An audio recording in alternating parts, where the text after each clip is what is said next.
I'm going to tell you about one of the strangest creatures in our oceans, and the even stranger world it discovered. The Pacific Ocean, present day. About 60 feet below the surface, where sunlight still filters through in golden shafts, a fully grown ocean sunfish named Mola drifted in the current. Now, if you've never seen an ocean sunfish, let me paint you a picture. Imagine someone took a fish, sliced off its back half, and called it a day.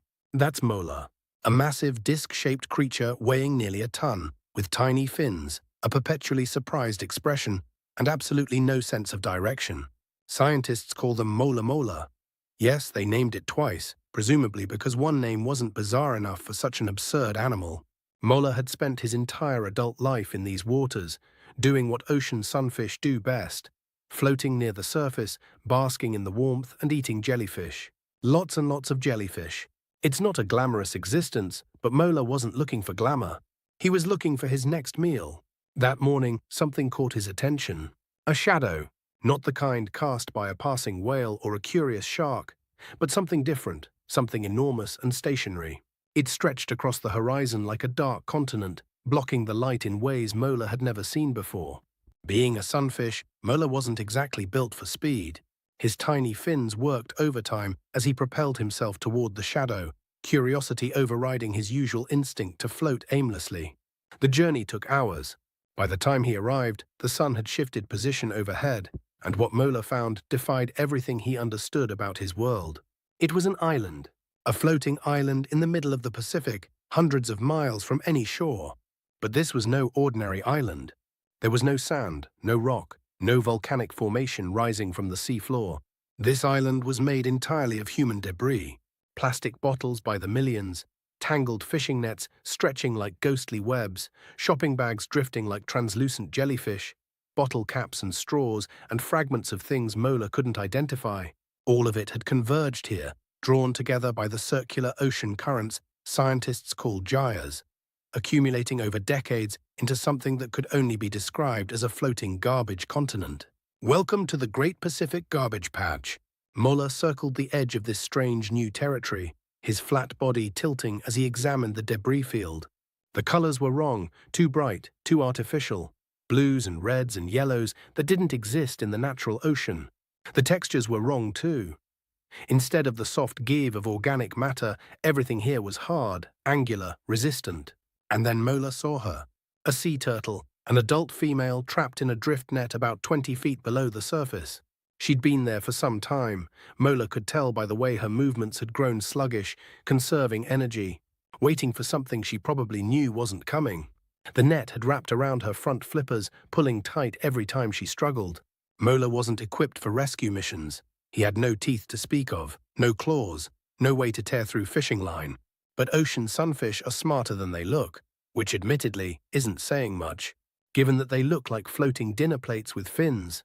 What Mola did have was size and weight. He positioned himself above the net, letting his massive body press down on the tangled mess. The synthetic fibers stretched, then stretched further. A seam appeared where two sections had been loosely knotted together. Mola pressed harder. The seam widened. It took nearly an hour. The turtle, whose name, if turtles had names, might have been something like Kai, worked from her side, twisting her body through the growing gap as Mola continued to weigh down the net. Finally, with a desperate push, she squeezed through, trailing a few strands of line that still clung to her shell. She didn't thank Mola. Turtles don't really do gratitude. But she did pause, hovering in the water beside him before swimming slowly toward clearer waters. Mola understood. Sometimes survival is acknowledgement enough. But the turtle's imprisonment raised a question that began to gnaw at Mola's simple mind. Where had all of this come from? The plastic island wasn't growing from the ocean floor. It wasn't a natural formation like coral reefs or kelp forests. This was something else entirely, something that had arrived from beyond the water. Over the following weeks, Mola explored the garbage patch with a methodical patience that would have surprised anyone who dismissed ocean sunfish as brainless drifters. He discovered entire ecosystems forming on the debris, barnacles colonizing floating bottles, small fish sheltering beneath plastic sheeting, algae spreading across every available surface.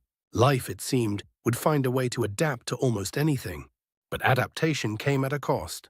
Mola watched an albatross, a magnificent adult seabird with a wingspan wider than Mola, was longland on a floating platform of compressed plastic. The bird had something in its beak, a bright red bottle cap. Before Mola could process what was happening, the albatross swallowed it whole, mistaking the plastic for food. It wasn't the first time Mola had witnessed such a scene. It wouldn't be the last. The garbage patch was a trap disguised as an opportunity.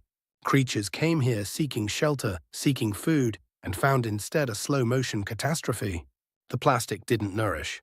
It didn't decompose. It simply accumulated in stomachs and tissues, passing from prey to predator, working its way up the food chain until it touched every corner of the marine world. Mola himself had eaten his share of plastic bags, mistaking them for the jellyfish that made up his diet. The bags looked identical from below, translucent, drifting, tentacle-like strands trailing behind. Only after swallowing did the difference become clear. No nutrition, no satisfaction, just a growing mass of indigestible material sitting in his gut. One afternoon, Mola encountered a whale, not a full-sized adult. This was a younger member of the species, perhaps in its early 20s, still learning the migration routes its family had followed for generations. The whale had stopped at the edge of the garbage patch, its massive eye regarding the debris field with what Mola could only interpret as confusion.